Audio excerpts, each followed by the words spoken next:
Olá, companheiros, furando a rede dessa segunda-feira tá começando e vamos repercutir a 30ª rodada do Campeonato Brasileiro. O Flamengo atropelou, amassou mais uma vez. A vítima foi o Corinthians, que perdeu o técnico Fábio Carille. O Grêmio venceu o Inter no Grenal 2-0, poderia ter sido de muito mais. E a briga pelo rebaixamento tá pegando fogo literalmente. Esse é o Furando a Rede dessa segunda.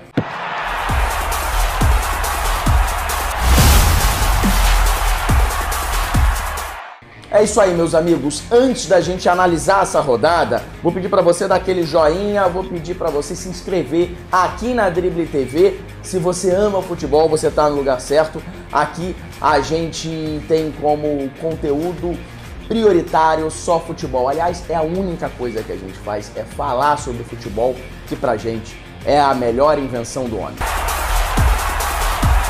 Bom, vamos falar sobre a 30ª rodada e não tem como a gente não iniciar falando do líder. Cada vez mais líder o Flamengo, com 8 pontos de vantagem, já teve 10, no meio de semana empatou com o Goiás, mas manteve os 8 pontos nessa rodada. O Palmeiras venceu o Ceará, num jogo pra lá de polêmico, em que o Ceará teve um gol mal anulado, inclusive pelo VAR.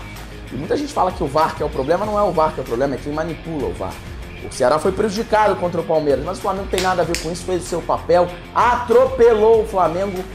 Que dia do Bruno Henrique, tá jogando demais, como corre, como é bom esse Bruno Henrique e decisivo. Nos momentos que mais o Flamengo precisa, ele aparece. Mas eu quero falar sobre um outro jogador.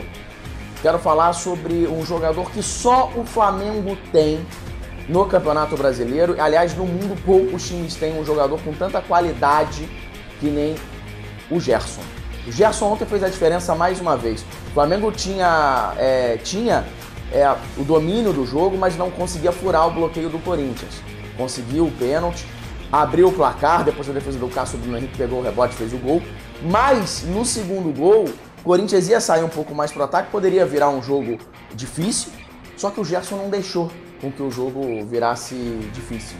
O Gerson pegou a bola, deu um drible da vaca no meio campo, com uma tranquilidade, com uma técnica que a gente vê muito pouco hoje, principalmente no futebol brasileiro, e deu pro velocista, colocou aquele triângulo, quem joga PlayStation vai entender, aquele triângulo do PlayStation, aquele passe em profundidade pro Bruno Henrique, como qualquer atacante gosta de jogar com um meia como o Gerson, que é meia, que é volante, que é um grande meio-campista, tá jogando demais.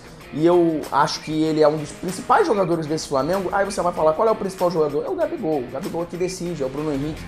Só que Gabigol e Bruno Henrique, hoje está mais fácil você ter um jogador com essa qualidade do Gabigol, do Bruno Henrique. A gente tem vários aqui no futebol brasileiro, no futebol atuando também lá fora. Mas igual ao Gerson, jogando com essa categoria no meio campo, marcando, atacando, aquele box-to-box, a gente tem muito pouco. O Gerson é um jogador diferenciado e fez sim a diferença nesse jogo com o Corinthians. O Flamengo ganhou de 4, poderia ter ganho de muito mais. E o Fábio Carille, que falou há algum tempo atrás que não via nada de novo no trabalho de Jorge Jesus, deve ter se arrependido. O facto do Corinthians ter hoje perdido aqui 4-1 não lhe vai tirar todo o mérito como tem como equipa, como grande clube do futebol brasileiro, até do mundo. Hoje apanhou um Flamengo ao nível daquele Flamengo que quando está concentrado e quando tem o conhecimento do que é o jogo, é fatal para os adversários. Pois é, faltou humildade ao Fábio Carille, perdeu o emprego. E só pra gente deixar bem claro aqui, o Carille não é o principal culpado por essa crise no Corinthians. Ele é um dos culpados. O Carille fez um ótimo trabalho ao longo dos anos, mas perdeu o grupo. Ele está sendo demitido por conta disso. Acabou criando uma crise interna, algumas declarações que não deveria ter feito, e por isso está sendo demitido. O Corinthians ainda briga pela Libertadores, mas a verdade é que o time do Corinthians é bem limitado e não seria justo se classificar para a Libertadores, tendo em vista que a gente tem times melhores. E o Flamengo segue tranquilo, rumando ao heptacampeonato. Vamos falar sobre o Grenal. O Grêmio ganhou do Internacional, o placar final foi 2-0, mas poderia ter sido mais. O Grêmio jogou em casa, mostrou que tem muito mais time que o Inter, que está vivendo esse início de trabalho do Zé Ricardo, que ainda está conhecendo o grupo, está tentando dar a sua cara para o Internacional, e a gente já vê um Grêmio totalmente pronto. O Grêmio que sofreu o atropelamento para o Flamengo na Libertadores, mas é um Grêmio muito mais consistente, com um trabalho já em andamento. A gente vê um time que se recuperou muito bem da eliminação, até por conta da maneira que aconteceu. O Flamengo amassou o Grêmio, mas se recuperou, venceu o Botafogo na semana seguinte, voltou a vencer no meio de semana, venceu no final de semana.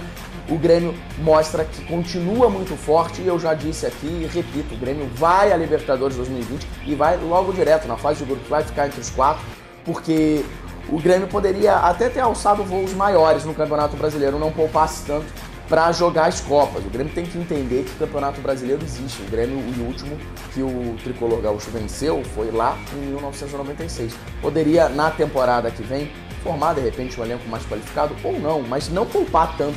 Eu acho que o Flamengo do Jorge Jesus ensinou muito isso. A gente tem que poupar quem estiver realmente precisando ser poupado, mas não priorizar uma competição ou outra, até porque o Campeonato Brasileiro é muito grande. O Grêmio poderia estar brigando ainda mais nessa competição. Bom, vamos falar do Z4, a zona de rebaixamento. Tá brigado lá embaixo. Olha, a gente viu todo mundo tropeçando ali nesse final de semana, e vou dizer pra você, Avaí e Chapecoense rebaixado, acho que isso é um consenso, a gente já vem falando aqui quase que diariamente. O CSA tá fazendo uma campanha digna, tá honrando, tá lutando, mas eu coloco o CSA como terceiro rebaixado. E aí vai sobrar uma vaga. E nessa vaga aí a gente tem o Fluminense hoje no Z4, a gente tem o Cruzeiro, a gente tem o Ceará e a gente tem o Botafogo. Fortaleza conseguiu colocar uma diferençazinha, ainda pode cair, claro que pode, mas eu já vejo um trabalho muito mais consistente do Rogério Ceni. Tem oscilado menos o Leão do Psi, e o Atlético Mineiro que vem caindo pelas tabelas. Empatou nesse final de semana. Eu acredito que ainda restam 2 vagas. Coloco essa vaga de rebaixamento junto com a Avaí e a Chapecoense, coloco o CSA como mais um rebaixado. E aí, meu amigo, quem será o próximo rebaixado? Hoje ninguém joga menos, ninguém apresenta um futebol tão ruim quanto o Botafogo, que foi goleado contra o Santos.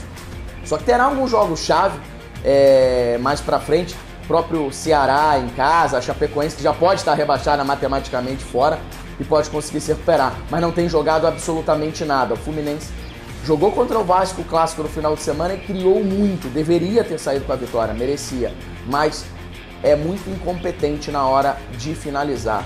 O Cruzeiro parece estar se recuperando, mas em casa sofreu, quase foi derrotado frente ao Bahia. Não fosse o Sassá com aquele golaço, chute fora da área, não fosse o Fábio fazendo uma linda defesa no final, o Cruzeiro seria derrotado, ou seja, oscila muito.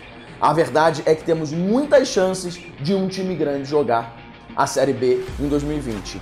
Veremos. É isso aí, pessoal. Acabando mais um vídeo aqui do Furando a Rede. Estamos na televisão, canal 525 da NET, a TV Max. Segunda a sexta, 7h20 às 11 da noite, estamos aqui na Drible TV, o canal para quem ama o futebol. Eu volto nessa terça com mais um Furando a Rede. Um abraço!